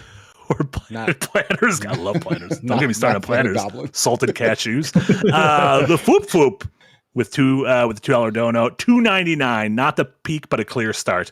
That was the PS1. Talking about other price mic drops. I believe the Sega Saturn said we are available now, and I believe it was $5.99 as well at the launch. Jeez. Maybe $4.99. Sega Saturn. I want to say, Eric, if you could look that up really quick, what the Saturn was announced at launch, and it was a stealth drop. It was literally, they were like, and it's available now. If you're like, that's not how consoles show. Okay, sorry, US $400, $399, $399.99, which mid '90s was might have been $700. Oh, $845 in 2025. That whole thing of what it costs now is kind of fucked though, because wages have not gone up. So that's always confusing. Yeah, it's cool. You can get your PS5 Pro for $1,000 now. Part of me feels like I should have bought one before, but I'm also like, I don't care. You're not gonna do anything with it that you're doing with your current. A couple friends of mine have been like, "You're gonna want to play GTA 6 on this," and I'm like, I mean, that's a possibility. But also I've played 45 minutes GTA 5. I have one. That's genuinely insane. I have one. I can't believe that. My taxes with a sad face. With taxes with a sad face. You played Earthbound like 30 times. How have you? I've also played I've played literally more Grand Theft Auto 1 and Grand Theft Auto 2 than Grand Theft Auto 5. I've completed GTA 3 several times, Vice City several times, San Andreas several times. 4. It was because at IGN we were on specific beats, and I wasn't covering Grand Theft Auto, and so I was like, I just got to cover the RPGs and Ubisoft and it took you off the like GTA first party beat. PlayStation. So you should rediscover it. That's a great game. GTA 5. Everyone's obsessed with GTA Online. GTA 5's campaign is phenomenal. Like it's really fucking good. Way better than 4. I also played like 100 hours of Red Dead 2 in like a week. Like I just gotten out of a relationship. I'm like, I'm gonna be a cowboy for the rest of my life. It was great. I'll play it someday. Thank you so much for that. Yellow Belt with a $2 dono. Thank you so much. You cannot deny the catalog of the PS2. Arguably the best. I don't think anybody did. The best catalog. Yeah. Also, the PS2. One thing we didn't bring up. Also played all the PS1 games. It was the first. Oh yeah. Backwards compatible console. First one I had. PS2? I mean, Nintendo definitely wasn't backwards compatible. Nintendo was not doing that. No. What do you mean? You couldn't put your cartridges in your GameCube? I mean, some of it was like you could buy a Super Game Boy or whatever, or you could buy the GameCube GBA. No, for Game Boy Advance, you could put. Yeah, you could. Game There's Boy a cable in one of them. Was it Game Boy? No, it was SP or something, right? It was SP. Game Boy Advance could play Game Boy Color games or whatever, right? Yeah, Game Boy Color and Game Boy games. Yeah. That was a thing. Which was nice. Nothing could be played on the GameCube because those discs were real small. Remember those discs? Those were little guys. They were so very cute. Those are still like legitimately. I think it's my favorite packaging. Like I got a little Smash Melee here. You just open it up. It's just a little guy. Just a little guy. Little tiny disc baby. Look how fat. It is insane how thick the manual for Smash Melee is. There's a lot of characters even then. A lot of shit's going on. Zelda and Sheik get their own sections. I guess they play differently. They're different characters, right? It was the whole thing. Oh no, you're about to upset Casey. They're the same character, but one of their the down special for both of them is to transform into the other. So they have full move sets, completely separate characters, but they're basically conjoined at the magic. Are there other? I guess that's similar to like the Pokemon Trainer does that kind of, right? Yeah, it's what Pokemon Trainer does now, except they swap 3 times. Like they go in a cycle. Sure, between the Pokemon. The 3 starters. Cool. Randolph Gandalf, still one of my favorite recent names. $8 Australian dollars. Thank you so much. Brilliant stream time again, guys. 9 a.m. Melbourne time. Perfect procrastination. Which console do you reckon had the greatest launch title collection? It's hard because I always think about the individual goats. I always think about your Mario Worlds, your Mario 64s, your Halos, your Wii Sports. It's hard to remember like the full launch. Yeah, because it's really you need like the killer app, and that kind of just carries you. And then if the other stuff is okay, then great. Yeah, and I think that's when we were talking about the Xbox One and the PS4. Like neither of them had like the game. PlayStation, in my mind, has never had the game at launch. I'm gonna say Xbox 360 here, because it launched with Call of Duty 2. Yeah, was that exclusive at the time? Well, it might have been PC. Was it PC? Nope. Call of Duty 2 never came to PC. Yeah. Also had cameo Elements of Power, Perfect Dark Zero. Perfect Dark Zero was a terrible game. Need for Speed Most Wanted also launched with it. Condemned. Oh, and that was good. Most Wanted was really good at launch. Most Wanted was really good. That was peak Need for Speed, I think. The problem, it was a few weeks late. Peter Jackson's King Kong the movie, the game. So there you go. Eric with a good point. Call of Duty 2 did release on PC. Did it? At launch or later on? No one had PCs back then. No one was using Maybe PCs. It was later. Eric, I guess one thing we didn't mention Sega, because Sega doesn't exist as a console maker anymore. They died, so that was probably their low point when they. Call of Duty 2 released a month earlier, so it doesn't count. It was old news by then, so it counts on 360 because that's where it matters. I was thinking of Big Red 1 that didn't launch on PC because that only came to previous gen consoles. Was that the one with Mark Hamill? Call of Duty was weird back then. I don't remember. Shout out to Mark Hamill. I do agree. I actually agree with Eric. If we're talking about if we're stepping outside of this, the Dreamcast might have the best lineup for me. House of the Dead 2, Hydro Thunder, Power Stone, Ready to Rumble, Sonic Adventure, and Soul Calibur. Soul Calibur, like a legit 10 out of 10 Soul fighting Calibur game. Yeah. Soul Calibur was a big deal when that came out. And Ready to Rumble was also like a really fun ass video game when that dropped too. Yeah, that was good stuff. You might be right. Yeah, those kids love Sonic. Sonic Adventure 2 was a good game. Sonic That's Adventure. like I love Sonic the only good 3D Sonic game in my mind.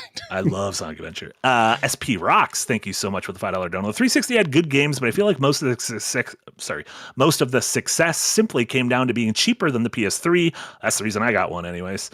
I mean, sometimes that's all that matters, right? It's like you got in the door. Exactly.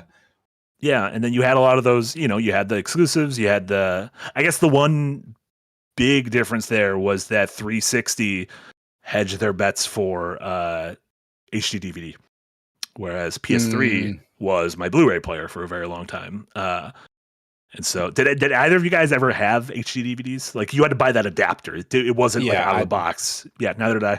Yeah, it was like, this doesn't serve any purpose for me. I also didn't have an HD TV yet. Like, that came really late for me with my like I was forced to get an HD TV. Like I got a Best Buy credit card like in my freshman or sophomore year of college in order to buy a 720p TV because I could not read anything in fucking Soul Calibur 4 or Mass Effect. Dead Rising 1 was that for me. Dead Rising 1, I'm like, what's going on here? What are we doing? It's funny. And then Foop Foop with $5 dono. Thank you so much, Foop Foop. Don Magic was promoted to the head of Xbox because of the success of Kinect, directly leading to the horrible Xbox One launch. There you go. All roads lead to Kinect. I'm generally shocked how well Kinect sold. Like, well, they also bundled it with the Xbox One too. So, yeah. There you go. And that's what pissed everybody off too, because it raised the price of the console. Yeah, and then Phil Spencer decoupled them or whatever, and okay, I recall. Yeah. Cool. Bundle of shit that console was. The bundle of shit. The console was great. It's misunderstood. Before wrapping up, let's talk about what we've been playing and watching. I honestly haven't been playing everything I talked about. I've been watching. I talked about on Rewind, and okay. I haven't been playing a lot that I could talk about. I'll have a game I can talk about next week, but not yet. But KC, what about you? I am still playing a ton of Crimson Desert. I've also been seeing a lot of scuttlebutt. Like I'm pretty deep chapter wise in the game, and I'm seeing other people complain about some late game things that I'm kind of on the cusp of. And while I'm still having a lot of fun, I'm definitely starting to see some of those seams come apart. So like before the game launched, of course, there were some headaches in terms of like progression. They're addressing everything as people are getting to them and like complaining about them. So I feel like I'm like kind of right in that sweet spot of like, oh, I'm playing the game and I'm just starting to get those frustrations. And then they release a patch like the next day that's like, oh, we're going to address all this stuff that's like kind of surrounding you. So I'm almost having like the bridge be built in front of me as I'm playing through the game. So I don't know. I'm still having a good time. A lot of it is because they keep continuing to fix and update things and smooth out some of the rougher edges. But overall, it still works what they're doing. And the game is still at its heart very, very janky. And I think those two things combined is part of maybe what the appeal is. And I'm trying to coalesce that into a thought that I can then write about and turn into a video. But it's pretty hard. Like I haven't like settled on like what the core of that thesis is yet, but I'm still working on it. I'm still like, in case you didn't know, there are two other playable characters in Crimson Desert. Fuck out of here.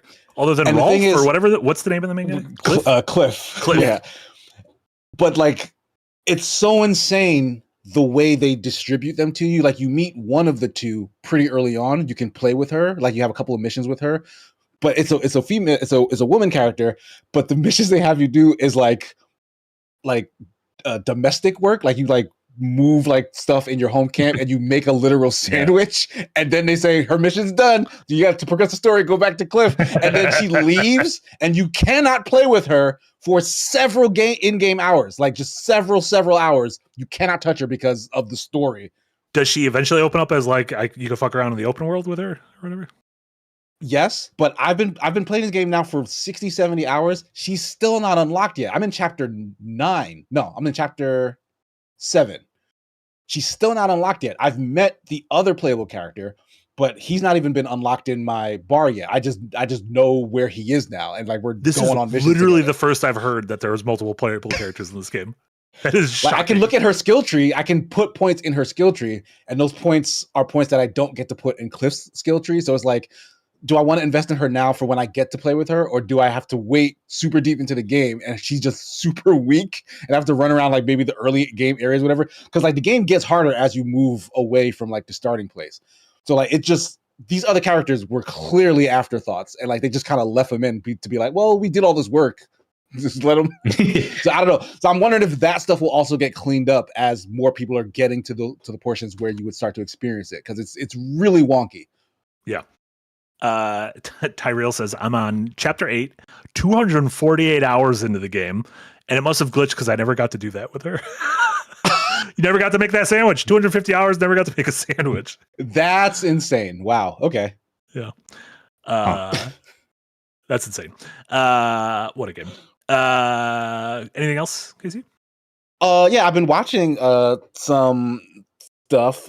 Scrubs is back. They've created another one of those sequel series where they bring all the old people back, and the story takes place like where those characters would have taken place in the same amount of time. So like everyone's old now.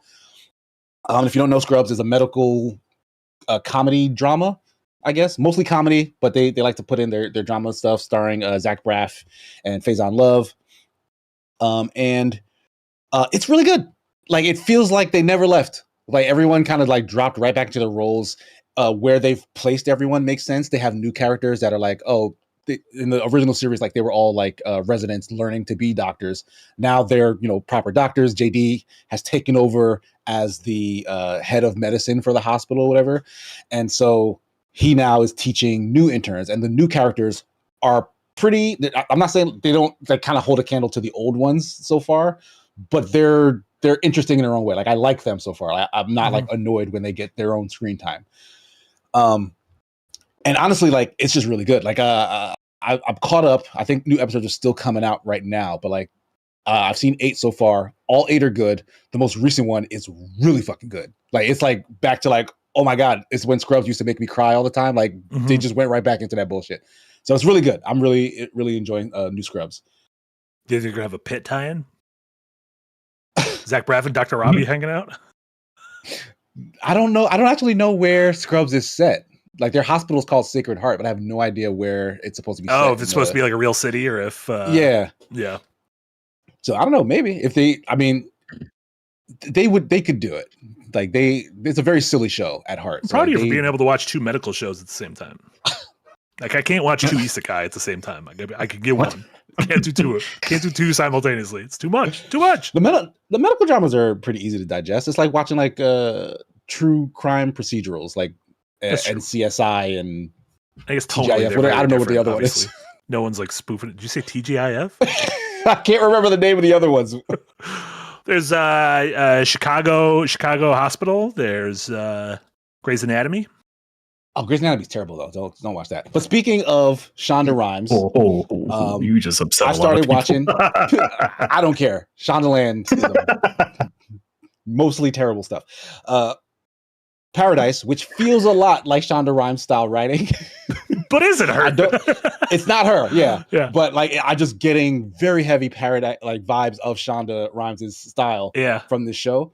But so far, much better. Like Shonda Rhimes has good moments in her writing, like Scandal, for example. Whenever she's not focused on that weird ass relationship with the president and Olivia Pope, there's actually good stuff happening in terms of like the plot. It feels like that, where like there's a plot happening here, and that's actually very interesting. But at its heart, it's a mystery box show. And I'm actually rewatching Paradise because my wife watched it once and forgot everything, and now she wants to jump back because season 2 is going on. And so like I came in and out for that, so I kind of know a lot of the beats, but now I'm kind of sitting and watching it proper with her because I'm also interested in watching season 2. And I can tell that this is gonna go off the rails. Like it has a really strong start. Are you not on season 2 yet? No, I'm not on season 2 yet, but It gets insane. I am floored at how crazy season 2 gets. And season 1 is nuts. yeah, Season 2 goes bonkers. like I'm enjoying season 1. Like it very quickly hits you with like twist after twist after twist, and that can become exhausting. Sure. So far, it hasn't been, but I'm almost positive it will be. Like by the time I'm done with this show, I'm gonna be like, this is so fucking stupid. Yeah. That being said, Sterling K. Brown, he's great. Great, I think he's fantastic. great. James Marsden, big fan of him. Yeah, Julian James Nicholson. I'm liking James Marsden more and more every time he like shows up in another thing. He's We're really in the middle of freaking the Marsden sans between Jury Duty, the Science of Hedgehog movies. He's back. As Cyclops, he was such a dweeb. That wasn't his fault. That was the character's fault. He could have been fine. good. Yeah, a lot of Fortunately, characters John Marsden in won't be those coming movies back. were dweebs. Arthur. He No, could play John a Marsden. cowboy. Yeah, But no, he was a cowboy. He was in Westworld too. Yeah, he was in Westworld. Yeah, that's right. That was the beginning of the Marsden sans. Yeah. That was a But great yeah, but man. that's all. Remember I'm when Westworld was good? Oh man, that was great. That was great ass TV. Holy shit.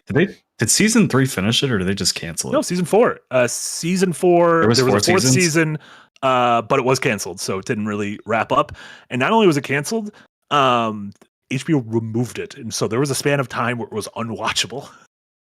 Wasn't it because they sold it to somewhere like it To showed like, up on some to sort that, of like, free? Yeah, to like the whatever streaming with ads are. Yeah, whatever, like one of those know. free streamer services. Yeah, because there's nothing more I love than like getting to a really dramatic moment in the show and then getting like 90 seconds of fucking Clorox ads and fucking Wegovy. Wegovy. Oh my god! People really want to lose weight and whatnot with all these pills. Every time I watch the X-Files, it's like whatever the channel that's on is like dedicated to like 80-year-old Republicans, and it's like, is your dick broke? Do you need to lose weight? Do you need a gun at home? I'm like, just let me watch the X-Files. And I understand I can just watch it on streaming. I have several services that have it, but I like just putting something on. That's just what TV is now. That's what TV is. Mhm. Cool. Nick, anything in your neck of the woods? Oh, I am still hopelessly addicted to Marathon. Good for you. I like when people I like think it. I've passed 100 hours in it. I'm feeling bad about myself, but I can't Damn. put it down. It's my nightly game. I just the adrenaline rush you get from that game every match you play is just I just you get beat, you lose your gear, and like I want to go back for more. Cryo Archive just opened back up today, so I was playing a couple rounds of that. Made it out twice with a bunch of really good gear. What do you mean There it is opened no back up? better feeling. There is no better feeling than It's coming like out a of the Cryo time-limited Archive. event, that stuff. Yeah. Sorry, just really quick. What Yeah. did you mean by? Okay, so it's like Oh, we have yeah, like so weekends, or Yeah, like right now it opens up from Thursday to like Sunday morning, and then it closes again. I like I said last week, I don't know if it's for balancing. I don't know why they limit the time on it, but Yeah. like I said, what kind of happens is you run Cryo Archive, you get a lot of really good gear, and then everybody brings it back into the main 3 maps, and that gear kind of gets spread around to all of the other players as people get down and taken out and all that. So. But like I said, Cryo Archive is, just a really cool map with these puzzles and just intense all the time. Like you are listening for every little sound because you are carrying around, gold level gear, which is the highest gear you can find in the game. And you're like, please don't kill me. Please don't kill me. Had a really fun match today where we got into a loot room and we weren't clearance level 3 yet. So we broke into it and then we couldn't get out of it. The only way to get out was a vent, and there was another team just waiting outside the vent for us. And I'm like on proc chat, like, guys, you could just let us go. Like, we don't have to fight. And they're like, no, we're gonna kill you. I was like, no, you don't have to though. Yeah. And this other squad shows up and like looks at us through the windows, like, how are you guys doing in there? Like, just if you don't mess with us, we won't mess with you. You're like, all right, we'll leave. But the other squad would not leave. So I'm like, all right, guys, here's what we're gonna do. I have a bubble shield, which if you've played Halo 3, a bubble shield like deflects all the bullets, whatever you have to get into it to actually hurt them. I'm going to throw this, and then we are going to fucking run like hell. So we come crawling out the vent, and when you're in vents in that game, you can hear it. Like, the sound design is really good, so the vent footsteps are really loud because you're in a vent. And so like this other squad's just waiting down the hall. I throw this bubble shield, and then we book it, and somehow we got away, and the whole squad was like, how the fuck did that just happen? Yeah. And Like just moments like that all the time of like getting out of like situations like that by the skin of your teeth.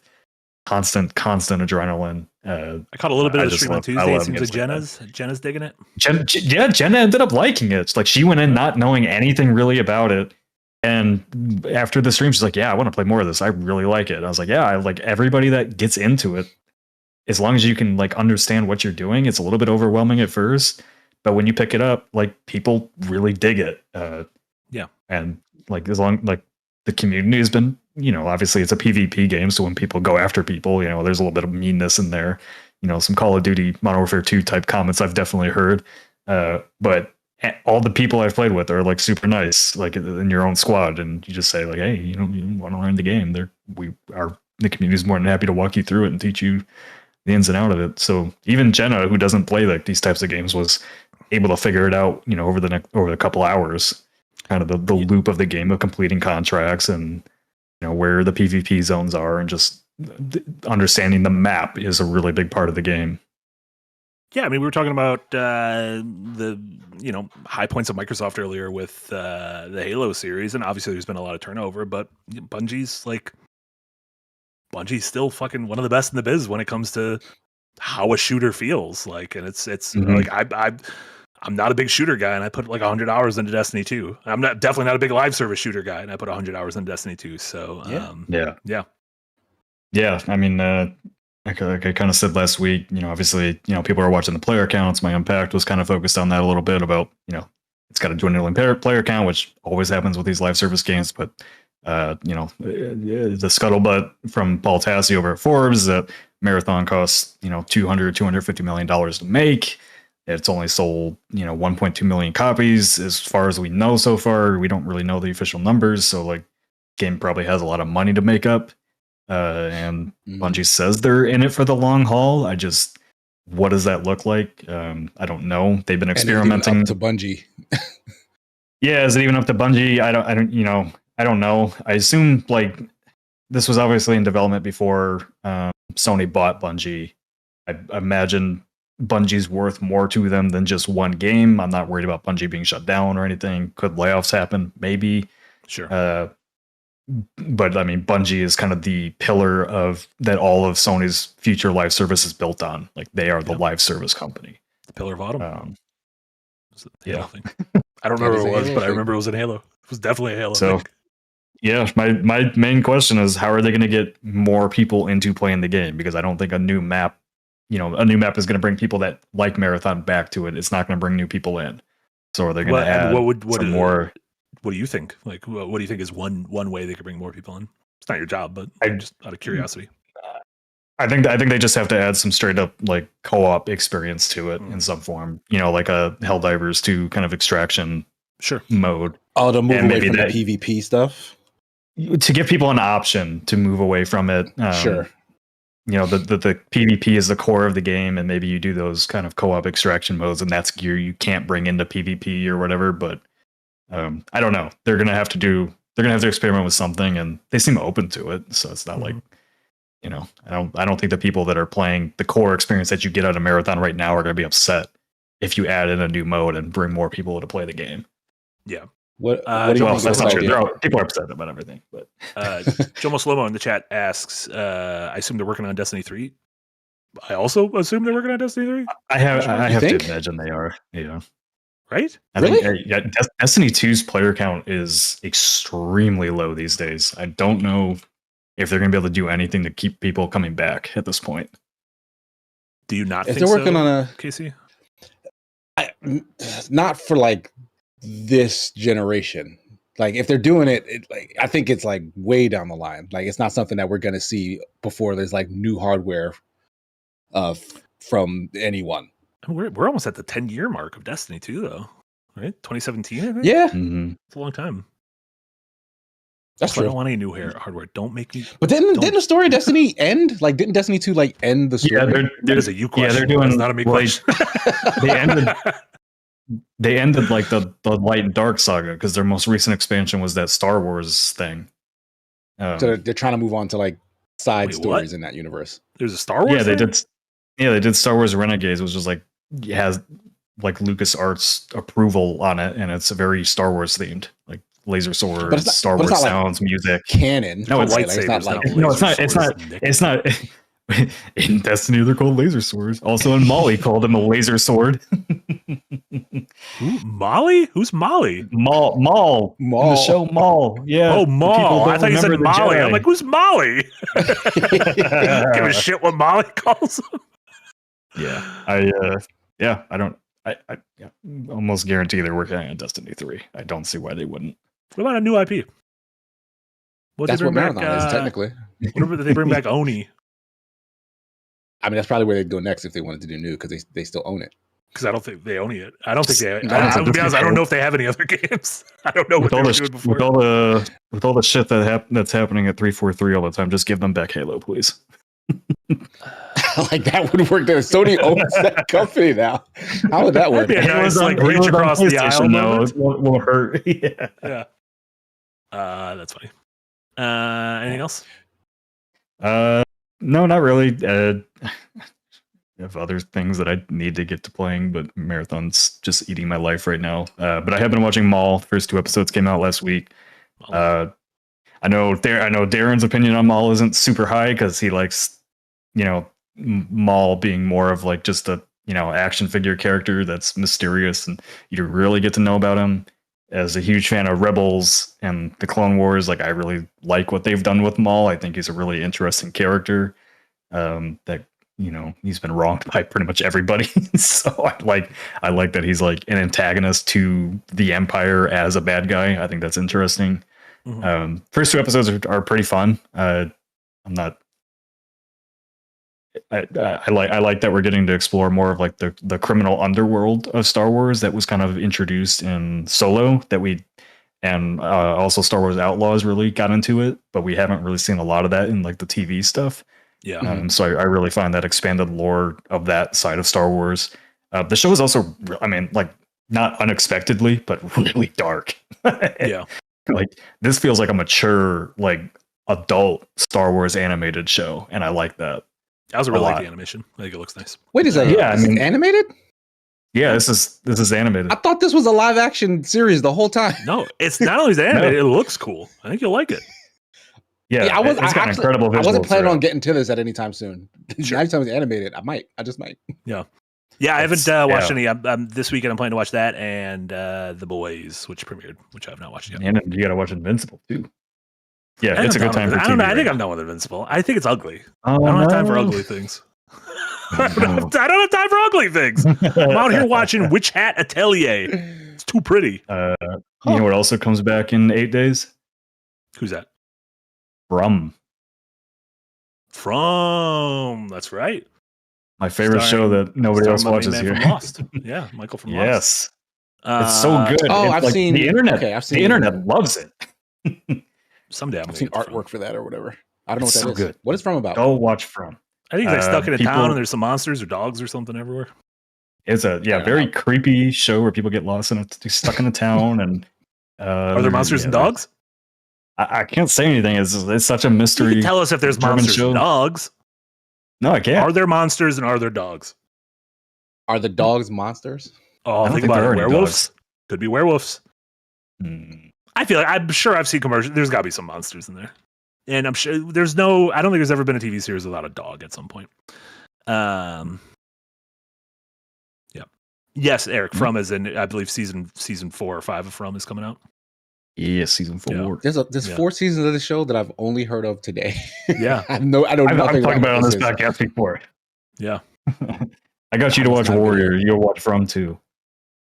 I mean, from the description you gave sounds like it's not a thing I want to watch. Like, I don't care about dudes stuck in towns. But it's Michael from Lost. Look at him. Harold Piranow. I've never watched Lost. Don't care about Michael from Lost. New funding goal. Just broke Marty's heart. You just broke Marty's heart. No, it's for the funding goal. It'll be fine. New funding goal. $1 million. Every second win employee has to watch Lost with me. God, that would be the best year ever. I'd fucking love it. Without some of those later seasons. They're fine. Season 6 is great. Don't say that. Hell yeah. That's probably gonna do it for us today. That was fun. That was a good beefy topic on a relatively light news week, and we should have more pressing things to talk about next week. I believe we'll be able to talk about Pragmata next week, which next big game. So that should be fun. But until then, KC, what do you got going on? What should folks know about coming from you? The usual. Check not the socials, the Twitch, Sigma Gears 9. Tomorrow I should be back playing something, either with the wife, maybe solo. We'll see. Super Smash Sunday should be back on Sunday as well. That's on the Second Wind channel at 12:30 p.m. Eastern Standard Time. And then switches over to my channel at 2:30 p.m. Eastern Standard Time. So check me and El Cheshire for that. That's pretty much it. Oh yeah, Nick. I'll have a new unpack tomorrow. Actually, didn't know what Yahtzee was talking about, so kind of funny that both of our topics are kind of on game reviews. One's obviously from a little bit of a different point of view on things. But I talk a little bit about just kind of how hard it's getting to review games because they change so often, so quickly. Like your opinion is often outdated by the time you release what you said. Yeah, I mean, Crimson Desert's a perfect example. And obviously, the jumping point for that. It's funny. I just obviously no spoilers. I just read Yahtzee's next script for Summer Ramblematic for 2 weeks from now, and for a second I thought you said it's funny. Like in my mind, that was the newest one, and we were like, mine's similar. I'm like, you sure? You sure? Because I don't think it is. But yes, very similar to today's. But yeah, nice pairing there. My big project right now is the showcase, April 23rd. We now have an official time too at 1 p.m. PT, 3 p.m. Central. Ooh, why'd you start with PT? I don't know. Central Boys. We're the Central Boys. Everything's been in Casey. PT for me lately. I don't know why. I guess half of us are there's literally only 3 of us that are the Central Boys, me, you, and Jack. I don't know how that became. It would make way more sense if we operated on East Coast time, because I think a bulk of our team is East Coast time. But like maybe a small majority is East Coast.